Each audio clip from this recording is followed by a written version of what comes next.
vamos a iniciar. En el caso de la cardiopatía valvular, esto es un tema, por así decirlo, muy amplio. Es más, en esta pequeña sesión no vamos a acabar con todas las cardiopatías valvulares que existen. Inclusive, yo recomendaría que terminando la clase, es decir, el ciclo como tal, volver a repasar este tema de cardiopatía valvular, ya que es amplio, para un curso completo incluso. Dicho esto, aquí solamente vamos a hablar de algunas causas principales de algunas cardiopatías valvulares principales, más no todas, ¿no? Bueno, algunos hitos históricos, que ya sé que la letra es un poco mala, pero sería que en 1912 hubo una primera intervención sobre la válvula aórtica, que es una de las principales válvulas del corazón, y que justamente pues hubieron esta intervención al reemplazarlo como tal. Aunque es un poquito difícil de decir porque las intervenciones quirúrgicas en ese tiempo estaban muy, mm, digamos así, en pañales, ¿no? Iniciando todavía. En 1923, por ejemplo, hicieron ¿cómo se llama? Una abertura, por así decirlo, como una especie de bolo en la válvula mitral, justamente debido a una estenosis. Cuando hay una estenosis generan eh, esa apertura de la válvula. Sin embargo, pues estamos viendo algunos hitos históricos que es bueno mencionar por ahí, ¿no? Otros también sería una comisurotomía transventricular que se fue en 1924, entre 1924 a 1920, ¿no? Y fue una niña. Luego una circulación extracorpórea, 1930, sacar sangre, ¿no? Prótesis valvulares, ahí vamos a hablar de algunas prótesis, ¿no? Prótesis biológicas, prótesis mecánicas, ahí vamos a hablar de todo esto acá, ¿no? Luego abordaje mínimamente invasivo por la arteria femoral. Recordad que cuando nosotros tenemos que buscar, digamos así, iniciar a ver, voy a dibujarlo acá, aquí está el corazón, ¿no? Ya algo rápido nada más, ¿no? Listo. Cuando yo quiero llegar hacia el corazón, ya sea por un stem, etcétera, o sea, voy a buscar un tubito, ¿no? Uy, este tubito, yo no voy a agarrar a la persona y le voy a pinchar en el pecho, no. Lo que yo voy a hacer es ir a la arteria femoral, justamente entre las piernas, por acá está. Voy a dibujarlo rapidito, ¿ya? Ahí están las piernas. Y por aquí es donde voy a iniciar a entrar ese stem, ¿no? Stem o lo que quieras. Y eso va a llegar justamente hasta el corazón, ¿no? Eso es lo curiosito. Listo. Ahora vayamos a otras partes, ¿no? Caída de la mortalidad. Bueno, vamos a tener justamente algunas principales cardiopatías valvulares. En este caso sería tanto estenosis e insuficiencia. ¿Estenosis e insuficiencia de qué? De la aorta y de la válvula mitral. Por eso tenemos estenosis aórtica, estenosis mitral, e insuficiencia aórtica e insuficiencia renal, ¿no? Perdón, mitral. Ya, listo. Entonces vamos a hablar justamente de algunas causas más frecuentes para todas estas cardiopatías valvulares, que sería la cardiopatía reumática como tal.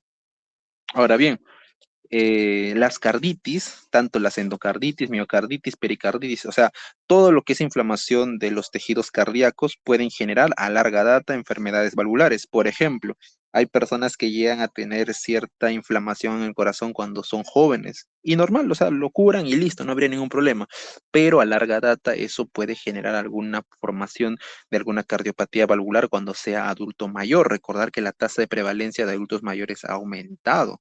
Ahora, otra cosita también es que el sistema inmunitario también puede atacar justamente a la parte cardíaca.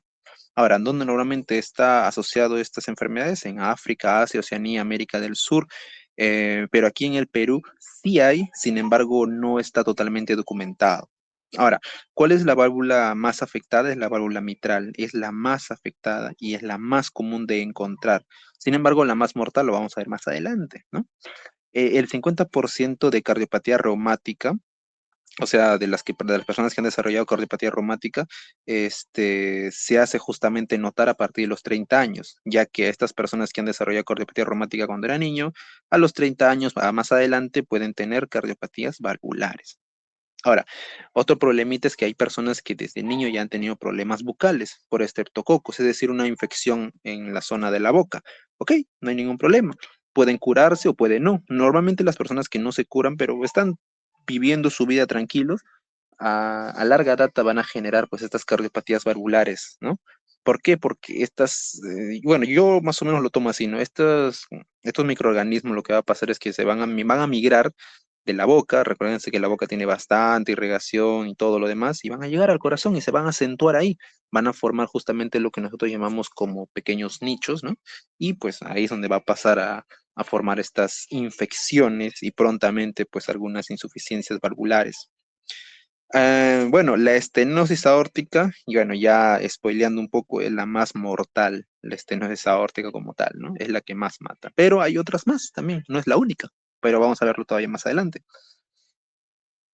Factores de riesgo, obviamente tener una edad mayor a 40 años, otras fuentes dicen más de 30, pero más de 40 ya estamos hablando de un valor un poco más fuerte. Ser hombre, por supuesto, los hombres tienen mayor tasa de prevalencia a ello, y cuando ya tienen sintomatologías, pues lamentablemente la persona puede padecer algún padecimiento mortal, es decir, que es preferible encontrar alguna valvulopatía cuando la persona está sana, es decir, cuando no hay ninguna sintomatología, a que cuando ya empieza a haber sintomatologías, porque la sintomatología ya es sinónimo de mortalidad.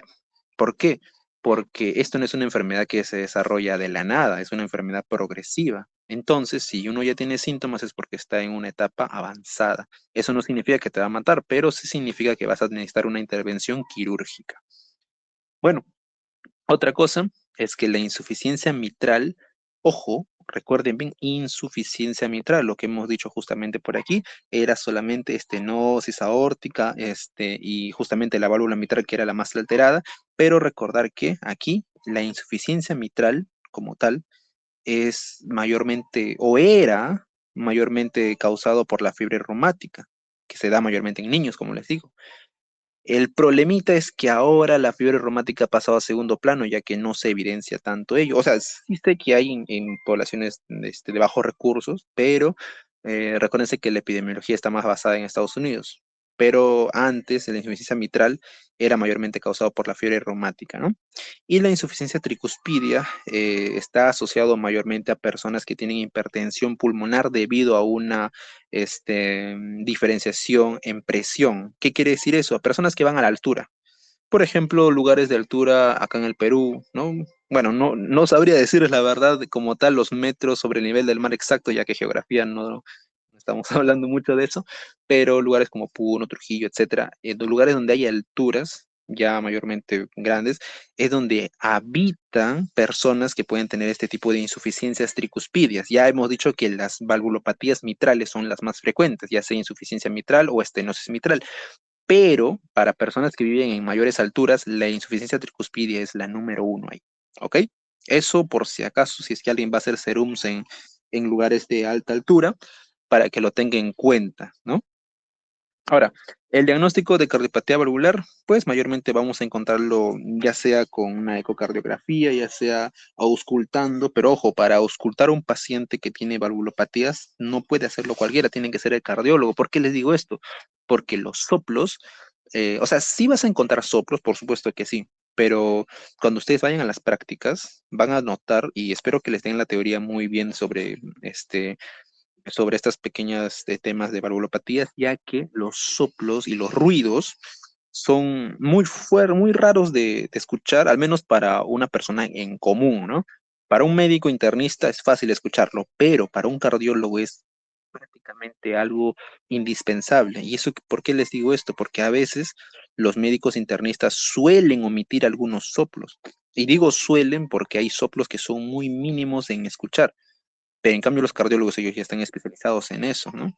Es por eso que hay algunas patologías que solamente los puede evidenciar el cardiólogo y recién ahí el médico internista puede hacer el trabajo de darle support al paciente, ¿no? Ok, entonces la cardiopatía valvular se puede diferenciar por soplos, pero estos soplos sí pueden, o sea, son soplos que ya son fáciles de reconocer, pero cuando está en estadios primarios, ahí sí los soplos no pueden ser auscultados rápidamente por un médico internista, no tiene que ser un cardiólogo sí o sí. Anatómicamente, pues bueno, factores esqueletovasculares del corazón, ahí tenemos válvula tricuspidia, la mitral, sigmoidea, que sería la aórtica, pero vamos a enfocarnos en dos, ¿no? Tricuspidia y, perdón, la mitral y la aórtica, ¿no? Bueno, principios de conservación de la masa, ecuación de continuidad, ya habíamos dicho, ¿no? Cuando hay un área mayor, bueno, Este es el área mayor, ¿ya? Este es el área mayor, A1, y este es el área menor, A2. Cuando hay un área mayor, pues obviamente la sangre va a circular de una forma laminar, es decir, de una forma continua, ahí está, continua, no es como que se vaya a perturbar, pero cuando poco a poco hay una diferenciación de áreas, la sangre va a tender a hacer ese movimiento, un movimiento más caótico, y ahí es donde vienen los ruidos, el tercer ruido llamado, ¿no? En ese caso. El tercer ruido es justamente dado por ese tipo de situaciones. Bueno, es un ejemplo, ¿no? Acá como tal no vamos a escuchar directamente un tercer ruido, pero sí soplos, ¿no? Bueno, esta es una fórmula que yo intenté colocarlo porque ya estaba en la diapositiva, pero no es necesario recordárselo. Esto es ya más matemático, chicos, ¿eh? Este es más que nada física. No, acá no habría ningún problemita aquí en omitirlo.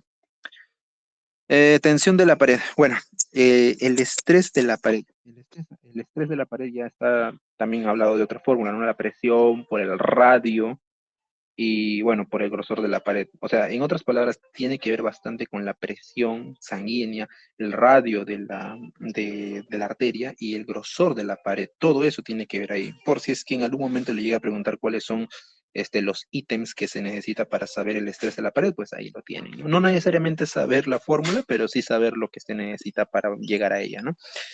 Luego, ahí vamos a hablar justamente de la caída progresiva del FEBI, fracción de eyección de ventrículo izquierdo, ¿no?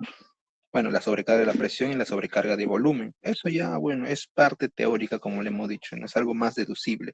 Ahora, acá hay algo más interesante, un datito extra. El IMA, que es el infarto agudo de miocardio, o el infarto de miocardio agudo, como quieran decirlo, sumado a valvulopatías, es muy peligroso, prácticamente mortal. Cuando una persona tiene infarto agudo de miocardio y a la vez lo diagnosticas con valvulopatías, recordar que el IMA se puede diagnosticar, como habíamos dicho en la anterior clase, con el EKG. Claro, hay otras maneras, ¿no? Pero el EKG es uno más confiable, dependiendo, ¿no? ST elevado, ST no elevado, dependiendo. Bueno, y las valvulopatías, ¿cómo lo voy a diferenciar? Justamente auscultando, viendo algunos ruidos, etcétera. Ya. Si yo diagnostico tanto IMA y valvulopatías, que créanme, es bastante común, estamos viendo un riesgo bastante mayor de mortalidad, y ahí el tratamiento tiene que ser rápido. Como digo, el IMA el IMA tiene que ver con justamente fenómenos estructurales y funcionales. Y como tal, pues ya habíamos dicho su forma de diagnosticar en la anterior clase, ¿no? Bueno, aquí otra cosita que debía hablar es justamente esto, que tampoco no hay que saltarlo, ¿no? El corazón va a tener ciertos factores de riesgo. Y estos factores de riesgo van a conllevar a que genere alguna enfermedad severa, pero que sea asintomática, como por ejemplo la estenosis mitral, que ya habíamos dicho que es una de las principales causas de valvulopatías, ¿no? Es una enfermedad severa que es asintomática al inicio. Y listo. ¿Y qué pasa? Que el corazón, ¿por qué es asintomático? Porque el corazón va a compensar. El corazón no es como que un órgano tonto, ¿no? Un órgano que va a dejar que la enfermedad le gane. El corazón como tal lo que va a hacer es tratar de compensar algunas insuficiencias con más volumen, más fuerza, o sea, etcétera, ¿no? Pero va a llegar un punto en el cual ya no va a poder compensar eso y se va a cansar, por así decirlo. Y ahí vamos a llegar a una enfermedad severa sintomática. Es por eso que habíamos dicho que cuando ya inician los síntomas es porque ya algo más fuerte está fallando y pues lamentablemente pues sí o sí tiene que haber una intervención quirúrgica. Ahí ya podríamos hablar de justamente una estenosis aórtica, como por ejemplo, ¿no? Arritmias como la fibrilación.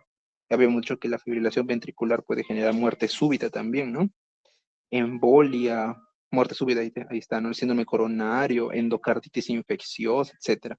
Todo eso va a llevar a que la persona sí o sí vaya a UCI y en UCI pues ya tienen que valorar si es que puede ser intervenido o todavía no. Ya va a depender de eso. Los grados de valvulopatías. Vamos a tener 4 grados, en verdad y más, pero bueno, aquí según las guías son de 4 grados, A, B, C y D. El A, pues justamente va a ser solamente que el paciente tenga factores de riesgo y que todavía no hay síntomas, ¿no? Entonces está bien para poder empezar a dar un tratamiento simple. El B es progresivo, que empieza a ver como leve moderado, cuando la persona ya tiene ciertos síntomas, pero no es tan evidente. Tanto en el A y en el B es ideal tratar ahí. En el C se divide en dos, C1 y C2. Hay uno que tiene FEBI conservado y FEBI reducido. Le recomendaría bastante que lean sobre el FEBI, ya que el FEBI es, o sea, hay valvulopatías que pueden tener FEBI conservado, FEBI reducido, y hay un cuadrito, es extenso. Eso sí ya deberían memorizárselo muy bien. ¿ok? Pero aquí vamos a recordar que el FEBI conservado, normal, puede estar tranquilo el paciente, pero el FEBI reducido ahí sí tiene que haber una cirugía sí o sí, ¿no? Y en el D ya sería severo, donde prácticamente la tasa de mortalidad es muy, pero muy alta. Algunos factores que pueden generar que la persona pueda tener unas valvulopatías, pues la diabetes, el hecho de que fume, arritmias, hipertensión, dislipidemias, la enfermedad pulmonar obstructiva crónica, etcétera, ¿no? Entonces, lo que va a pasar acá es que las personas que normalmente suelen tener mayor prevalencia de valvulopatías, ya habíamos dicho que eran los hombres. ¿Por qué? Porque los hombres tienen más prevalencia a todas estas enfermedades que estamos diciendo actualmente, ¿no? Todos estos factores. Otro, todo soplo es una valvulopatía, es decir, yo encuentro un soplo y puedo ya sospechar de una valvulopatía, ya. Sospechar, sí. Confirmar, no, porque un soplo puede tener múltiples etiologías, múltiples causas. Por eso es que ahí sí tendríamos que verificar mayormente otros análisis, ¿no? Ahora, el soplo como tal puede ser benigno o patológico. Por ejemplo, el soplo puede ser benigno si estamos presentándolo en mujeres. Mujeres normalmente suelen tener algunas veces cierta afección al torrente sanguíneo como tal, anemias, este, bueno, etcétera, ¿no? Hay ciertas formas en las cuales las mujeres pueden tener algunos soplos, pero si ya empezamos a escuchar soplos en un varón, estamos ya sospechando de algo patológico posiblemente. Un cuarto ruido, ruidos de galope, cambios en el primer y segundo ruido, síntomas que se asocian a valvulopatías, ya estamos hablando de algo patológico, ¿no? ¿Cuál es el abordaje inicial en este caso? El abordaje inicial suele ser con cirugía previa. O sea, si una persona ya ha tenido cirugía previa, endocarditis, EPOC, etcétera, o algunas sintomatologías, ya estamos viendo un riesgo bastante alto y por lo tanto ya tendríamos que hacer rápidamente exámenes para poder valorar si es que va a intervenirse quirúrgicamente o no. Ahora, los exámenes que se suele pedir sería el EKG y la radiografía. La radiografía para ver cardiomegalia. La cardiomegalia ya daría un sinónimo, perdón, de que el corazón ya no puede compensar y está haciendo remodelado cardíaco y ahí sí tendríamos que buscar algunas formas para poder aliviar el corazón. Y en el EKG vamos a buscar si tiene alguna arritmia ventricular. Recuérdense que las arritmias ventriculares son mortales y por lo tanto tratar esas arritmias sería lo más adecuado. Fibrilación ventricular ya habíamos dicho que es la que más genera muerte súbita. Algunas formas de botellas embólicas, ¿no? Etcétera. Ahora, ¿qué más? Desviaciones, en este caso de izquierda a derecha, en el caso del laboratorio, hipertrofia auricular. Podríamos ver múltiples cosas, pero lo más importante es esto de aquí, ¿no? El abordaje inicial con el EKG y la radiografía. En el caso del cardiólogo, ahí sí ya va a ser algo un poco más extenso, como por ejemplo, ecocardiografía. Ahí vamos a ver si es que el corazón es funcional o no.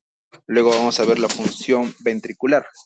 Este, entonces, vamos a ver también el caso de la anatomía valvular, justamente cuál válvula es la que está siendo afectada. En este caso, fue un ecocardio para ver, ¿no? Es justamente eso, la funcionalidad, cómo está yendo la sangre. La hemodinamia justamente con el ecocardio también, y la cardiomegalia que estamos hablando, la radiografía. Todo eso va a valorar el cardiólogo, no solamente el médico internista. En el caso del electrocardiograma, no vas a ver nada que te vaya a evidenciar una valvulopatía. Es decir, ¿se escucha ahora sí? ¿Ahora sí se escucha? Ahí ya, ya estaba creo que tapando el micrófono. Ya. En el caso del EKG, no va a ayudar para nada en el caso para saber si tiene una valvulopatía. ¿Por qué? Porque las valvulopatías no se evidencian en el EKG. Las valvulopatías ya me habían dicho o sea, sí vamos a pedir EKG, pero no para evidenciar valvulopatías, sino para ver si es que tiene algún problema isquémico, IMA, ¿no? Por ejemplo, o algunos problemas cardíacos, pero no para valorar valvulopatías. Las valvulopatías solamente se van a ver con el ecocardio, o sea, con otros diagnósticos, pero aquí no. En el EKG no tiene nada que ver. Acuérdense que el EKG solamente va a medir la parte funcional, más no la parte estructural. Al menos no directamente, ¿no? Listo. Ahora, ¿cuáles son los escenarios? Los escenarios pueden ser que el paciente pueda venir siendo asintomático o sintomático. Si viene asintomático y tiene algunos factores de riesgo, ya pues, estamos como que bien, entre comillas, porque si es asintomático, estamos a tiempo de tratarlo. Si es asintomático, pues estamos un poquito ahí saturados, ¿no? Pero vamos a preguntarnos, ¿no? ¿Cuál es el impacto cardíaco? Es decir, vamos a ver la fracción de eyección, luego del primer segundo o total, como quieran llamarlo, ¿no? Más de 0,7, menos de 0,7, vamos a ver todo eso. Diámetro de las cavidades cardíacas, ¿no? Cuántos hay cuánta elasticidad hay, 4,5 centímetros o no, etcétera. Hipertensión pulmonar, lo vamos a evidenciar también con el EKG, quién sabe, ¿no? Podemos tener múltiples formas para diagnosticar todo eso.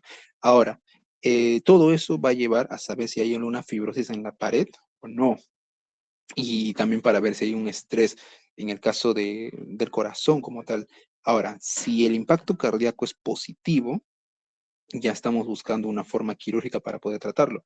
Pero si la persona es pseudosintomático, es decir, tiene, digamos, entre comillas, poca actividad, mayormente por la edad y encima tiene alguna comorbilidad, ahí vamos a buscar pruebas de estrés y la prueba de BNP también para saber si es que esto es o no una valvulopatía. Pseudosintomático significa que son síntomas que no se asocian directamente con la valvulopatía, pero puede ser, quién sabe, ¿no? La ecografía transesofágica por sí sola no es asertiva. O sea, esta ecografía transesofágica que también puede servir, pero yo preferiría más la femoral, pero eso también puede ayudar bastante para saber si hay alguna valvulopatía o no, pero no es tan confiable como la tomografía como tal, que también nos puede ayudar un control tomográfico ahí. En el caso de la valvulopatía, vamos a hacer seguimientos. ¿El seguimiento cómo va a ser? Cierto tiempo, recordar que cada cierto tiempo tienen que hacer análisis, ¿no? Y esos análisis tienen que ver si es que hay estenosis, insuficiencia, tanto aórtica como mitral. Luego también podemos buscar anticoagulantes, en este caso warfarina, o también aquí faltó colocar clopidogrel, que serían uno de los principales. Pero va a depender también de lo que el paciente ha tenido anteriormente, o sea, si tiene alguna comorbilidad o no. Pero generalmente se da en pacientes que tienen o que tuvieron fiebre reumática, ¿no? Y luego anticoagulante, que sería en fibrilación auricular. Y eso sí es un dato importante, ¿no? Anticoagulante cuando el paciente ya tiene fibrilación auricular. Listo. La clasificación y el manejo cuando es de mal pronóstico. Cuando es de mal pronóstico, sí o sí tenemos que hacer un reemplazo valvular. Si esas válvulas ya no funcionan como tanto, ya no podemos dejar que las válvulas estén ahí. O sea, vamos a reemplazarlo. Pero recuérdense que no es de primera línea, solamente es cuando es de mal pronóstico. Luego también vamos a encontrar un reemplazo de corazón abierto, ese sí es de primera línea, pero cuando no funciona ya directamente vamos a hacer un reemplazo valvular, que es lo que mayormente hacen en el MINSA, ¿no? Ahora vamos a buscar reemplazos valvulares, es decir, vamos a reemplazar una parte del corazón. En este caso, ahí está el corazón y ahí están sus válvulas, ¿no? Esta valvulita va a ser reemplazada. Vamos a colocarle una válvula como un cuadradito, ¿ya? Este va a ser reemplazada. ¿Por qué? Por una válvula ósea mecánica, es decir, hecho de metal, un ejemplo, ¿no? Va a ser hecho de metal acá, o una válvula protésica o bioprotésica o también llamado biológica, ¿no? Que vamos a hacerlo con un rombo, ya listo. Ese es un ejemplo, ya. Ahora, ¿cuál es el problemita? Yo no sé a quién darle. Un ejemplo, ¿no? Va a venir un paciente, vamos a colocar un ejemplo acá. Va a venir un paciente, vamos a colocarle que sea ancianito, ¿ya? Ancianito, con lentes todavía, ¿no? Con lentes ya. Un paciente mayor, 70 años hay que colocarlo. Y luego un paciente joven, un paciente feliz de la vida, ¿no? Un paciente joven ahí con su gorrito y todo. Ya, 17 años. Ambos pacientes sufren del corazón, valvulopatías, y tiene que haber un reemplazo valvular. Y las válvulas que vamos a tener es una biológica, o sea, el cuadradito, ¿no? Y otra, perdón, una mecánica, vamos a colocarle aquí mecánica, y otra biológica. ¿Listo? Ahora, ¿cuál va a ser el problemita? ¿A quién le doy cuál? ¿Mecánica o biológica? ¿A quién le doy? ¿Al anciano o al niño? Entonces, yo tengo que saber sus pros y los contras de las válvulas mecánicas y las válvulas biológicas. Ahora, voy a colocarlo más abajito acá. Ya, ahí está.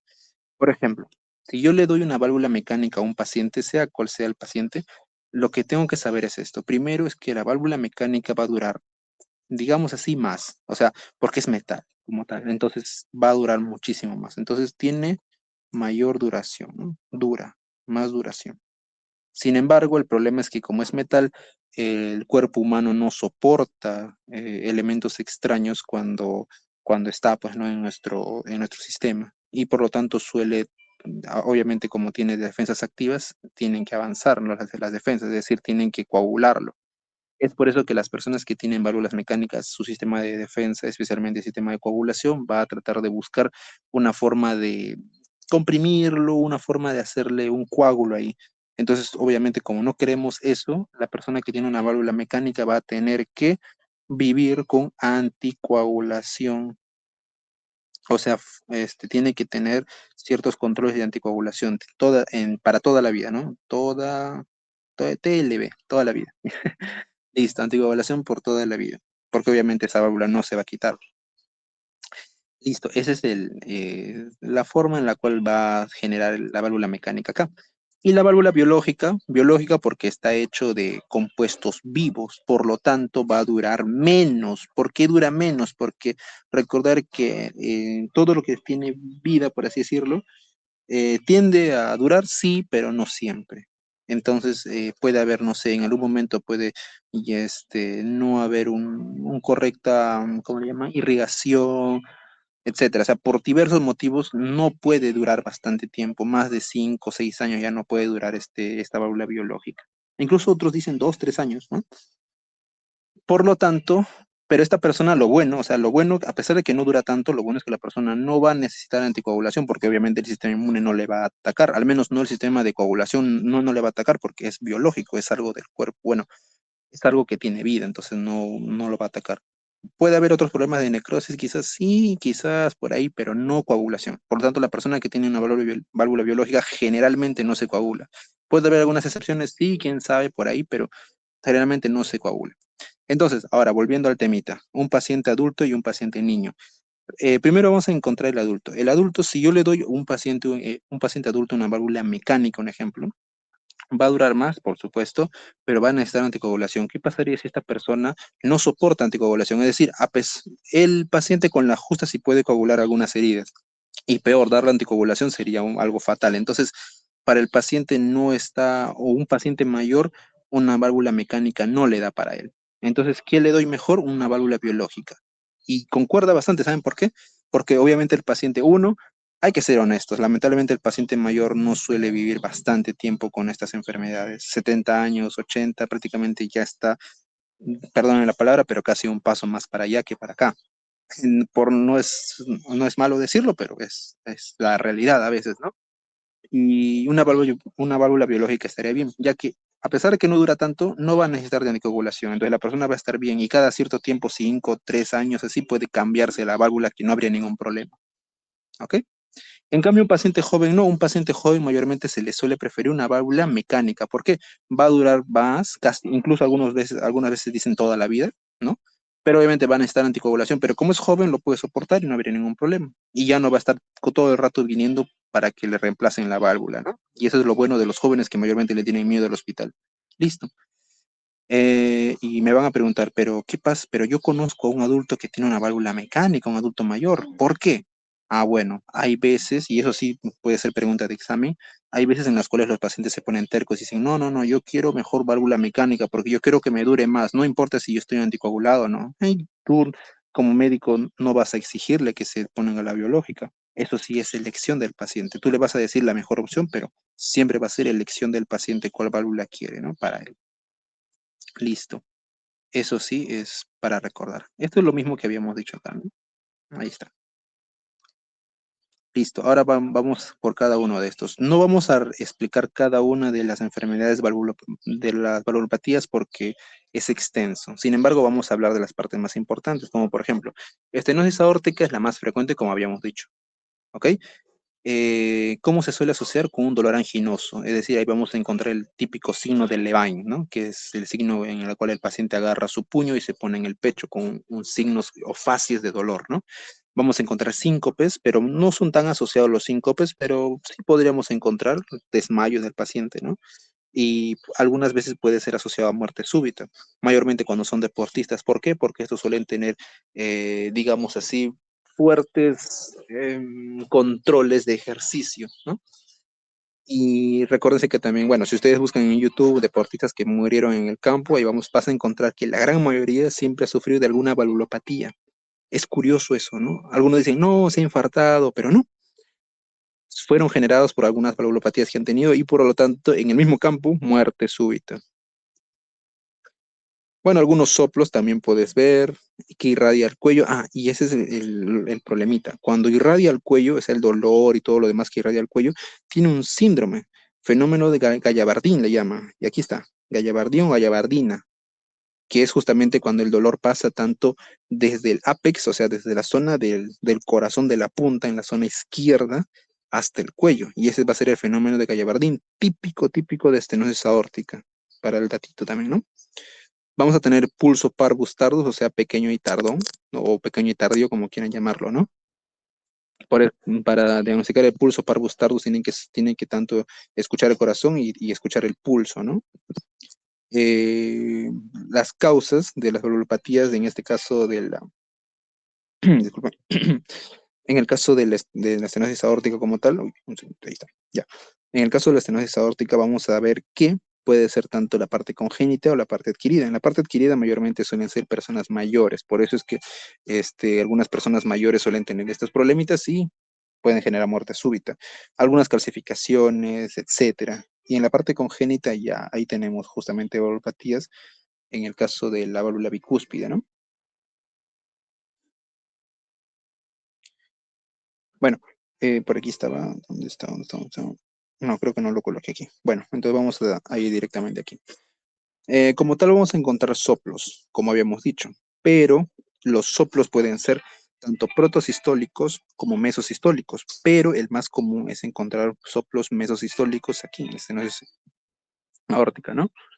Y como tal, pues vamos a encontrar estos soplos asociados ya sea con clics, ese clic cuando suena clic y luego empiezan los soplos, o con ausencia de clics, pero sí o sí tiene que haber soplos mesosistólicos, ¿no? Ahí está, estenosis aórtica. Listo. Acá esto sería más un dato epidemiológico. 50% de las personas fallecen a los 5 años cuando tienen angina de pecho. Cuando tienen síncopes fallecen a los 3 años y cuando tienen disnea, que ya sería el mayor prevalente para la muerte, a los 2 años. Eso solamente es un datito, no tiene mucho que ver aquí, al menos no para el examen. Bueno, el riesgo de un para reemplazo valvular, ¿no? Cuando una persona tiene un FEBI menor a 50%, ya es prácticamente algo para que le manden a cirugía. Calcificaciones, tanto varones como mujeres, ya son ya unidades aparte, ¿no? Para ver las calcificaciones. La velocidad transaórtica que se va a ver justamente en el ecocardio, más de 0.3, y hipertensión pulmonar, ¿no? Estenosis aórtica severa y cambios hemodinámicos al esfuerzo, eso como tal ya se va a ver ya cuando esté internado el paciente. Pero todos estos riesgos van a llevar a que la persona lleve a reemplazo valvular. Pero no se olviden que siempre cuando es sintomático ya es un riesgo fijo para ya el reemplazo valvular. Eso solamente es la parte teórica, pero ya es fijo cuando tiene síntomas. Otro, cuando hay un riesgo quirúrgico tenemos que hacer primero un cateterismo. Recordar algo, el cateterismo no es exclusivo para cirugía. ¿Qué quiere decir eso? El cateterismo no es que tú vas a poner un catéter y luego ya estás abriendo la válvula. No, no, no. El catéter solamente va a servir para verlo. Y ya cuando ya quieres poner un stem, un bol o lo que quieras, ya eso ya sería para tratarlo. Pero el cateterismo solamente es para verlo, ¿no? Listo. Esos serían en casos más extremos cuando quieres saber qué válvula está fallando. Ahora, otro. Aquí está. Bueno, algunos síntomas y algunos que no tienen síntomas. La velocidad máxima. Bueno, este solamente es un datito que coloqué aquí directamente de la PPT, pero estos son datos que no es tan esencial recordarlos porque estos datitos mayormente, como les digo, es más para el cardiólogo, ¿no? Pero algunas velocidades, por ejemplo, si cuando hay síntomas, las velocidades deben ser mayor a 4, ¿no? Y justamente la velocidad máxima podría ser incluso menor a 4, ya dependiendo de ello, ¿no? La fracción de eyección puede ser menor a 50%, como ya habíamos dicho, para ya directamente hacer un riesgo quirúrgico. Y nada, cuando hay un reemplazo valvular, como les habíamos dicho, al joven, primero se tiene que hacer cateterismo, luego ahí recién se le inicia la cirugía abierta o no. Y al anciano también se le podría hacer cateterismo. Y de acuerdo a eso también puedes buscar si tiene alguna valvulopatía o no y con qué válvula reemplazarlo, ya sea válvula, en este caso biológica o mecánica. Recuerden que para el anciano mayormente se le suele utilizar biológica, ¿no? Cuando no hay síntomas, generalmente también podría ser cirugía dependiendo de qué tipo de paciente estamos viendo, ¿no? Ya dependiendo del ecocardio y todo eso. Ahora, hablando de la insuficiencia aórtica. En este caso no es tan frecuente, pero algunos síntomas suelen ser el dolor anginoso y la disnea. Recordad que los síntomas no varían tanto de valvulopatía en valvulopatía, así que no, es un poco difícil saberlo solamente con los síntomas. Pero en este caso lo que sí vamos a encontrar es que la persona con insuficiencia aórtica, ojo, aórtica, va a generar una sobrecarga volumétrica, es decir, no van a poder inyectar tanta sangre, por lo tanto va a haber un reflujo en la sangre del corazón, y es por eso que el corazón, en el caso izquierdo, va a tener dependencia a la aorta ascendente, y eso es justamente lo que va a ir fallando. El soplo va a ser protomesodiastólico, es decir, va a estar tanto en medio como iniciando la parte diastólica. Y el soplo Austin Flynn, que eso ya como tal van a ver en la parte clínica, ¿no? El Austin Flynn. Como hay varios soplos como tal, ¿no? En el caso del pulso, vamos a tener justamente el pulso del martillo de agua. Y bueno, el Binsferens, la doble lesión, pulso Binsferens. Las causas, habíamos dicho que puede ser la fiebre reumática, el envejecimiento, etcétera. No, como tal, no es un dato curioso porque son datos más generales. Lo que quiero justamente llevar es a esto de aquí. Signos semiológicos que son otros. No hay tanta relevancia en todos estos síntomas, a veces ni siquiera, a veces incluso los pacientes vienen asintomáticos, entonces es un poco difícil solamente saberlo con los síntomas. Pero cuando la persona viene con síntomas y es severo, ahí inicia la mortalidad, ¿no? Bueno, hay algunas, como habíamos dicho, las clasificaciones en el B y el C. Recuerden que el C1 y el C2 y luego el D, que sería ya muy grave. Listo. Tanto desde el B como todos los C, tanto el C1 y el C2, no son operables aquí. ¿Ok? Y el tratamiento solamente se da si es que el FEBI es más de 50%, pero si es menos de 50% no se puede dar tratamiento debido a que puede generar algunos problemas en hipertensión pulmonar y demás. Ahí le puedes dar IECA, BRA, calcio antagonistas, etcétera, ¿no? Estenosis mitral. Valvulopatías mitrales suelen generar también algunos problemitas más fuertes que incluso las demás, ¿no? También está asociado a la fiebre reumática. La sintomatología suele ser con disnea, algunas palpitaciones, fatiga, edema pulmonar, y aquí viene el problemita, ¿no? Cuando hay edema pulmonar no le puedes dar ciertos otros fármacos, es por eso que el manejo de la estenosis mitral es fundamental saberlo. Ahora, ¿qué vamos a encontrar aquí? Vamos a encontrar también arritmias auriculares, vamos a encontrar soplos, en este caso sería un soplo diastólico. Y bueno, tanto el refuerzo del primer como del segundo ruido. Cuando hay refuerzo del segundo ruido podemos encontrar ya o confirmar la hipertensión pulmonar. El soplo de Graham Steele, ¿no? En dos tiempos los soplos. No hay tanta mortalidad para este caso, pero sí es muy frecuente también. Ahora, el tratamiento como tal, ya habíamos dicho, no vamos a usar beta block, pero aquí viene el problemita. Cuando hay hipertensión pulmonar o problemas de edema pulmonar, vamos a tratar de nivelar un poco los beta block a calcio antagonistas. Ese es el problemita también ahí, ¿no? Y tratar de ver si es que tiene FeBi conservado, FeBi reducido. En este caso, cuando es FeBi conservado, que es lo normal acá, ya puedes iniciar tratamiento beta block y calcio antagonista. La anticoagulación solamente se hace si el paciente tiene enfermedad severa o ya ha tenido antecedente de fiebre reumática. Cuando ha tenido antecedente de fiebre reumática y le das warfarina. Clopidogrel solamente se da cuando ya es más este, enfermedades un poco más fuertes, ¿no? En el caso de la insuficiencia mitral, vamos a ver que justamente vamos a tener una postcarga disminuida, es decir, que ya no va a tener una fracción de eyección muy fuerte en este caso. El paciente ya está como que en las últimas, entre comillas, es por eso que ya empieza a tener fatiga, astenia, el paciente ya no va a querer salir de la cama, va a haber edema generalizado, anasarca, ¿no? Mortalidad elevada, en este caso es muy fuerte el hecho de que el paciente tenga insuficiencia mitral. La terapia como tal, no hay exactamente una terapia recomendada y eso ya va a depender del médico tratante, ¿no? Ahí sí o sí tiene que haber un reemplazo valvular, ya va a depender justamente cómo quieres, ¿no? Tanto biológica o mecánica. En este caso se le recomienda mayormente mecánica. La fracción de eyección suele ser conservada y generalmente las causas suelen ser un infarto o miocardio, o la fiebre reumática. Recuerda que la fiebre reumática está asociada a la gran mayoría de valvulopatías acá, ¿no? Aguda, bueno, algo que se me olvidó, la aguda es con infarto y la crónica es por fiebre reumática, porque la fiebre reumática demora bastante en generar una valvulopatía. La insuficiencia tricuspidia, estenosis tricuspidia y estenosis pulmonar, todos esos generan ciertas enfermedades también, pero no es tan importante al menos recordarlo. Recuerden que las principales ya les hemos dicho. Aquí en la insuficiencia tricuspidia, mayormente en la parte derecha, suele haber una enfermedad mitral asociada y ciertamente algunos secundarismos pueden ser hipertensión pulmonar. En la estenosis tricuspidia puede ser también dado por fiebre reumática, endocarditis infecciosa o estenosis congénita, depende. Y la estenosis pulmonar puede ser congénita o de otras causas. ¿Okay? No es como tal algo muy extenso estos temitas, pero como les digo, eso sí se tiene que profundizar ya aparte porque son temas más fuertes. Acá al menos en los cursos solamente se especializan en los primeros que hemos dicho. Y la insuficiencia valvular pulmonar puede ser primaria o secundaria. Primaria, iatrogénica, que es decir, de causa desconocida, o por endocarditis infecciosa. Incluso también otro dicen por fiebre reumática. Y secundaria por hipertensión pulmonar. Como tal, estos últimos no son de importancia, al menos para la parte de clínica 2, pero sí o sí se necesita profundizar más, ¿no? Estos son algunos datitos rápidos que se pudo hacer. Y listo, con eso sería cardiopatía valvular. Hasta esa parte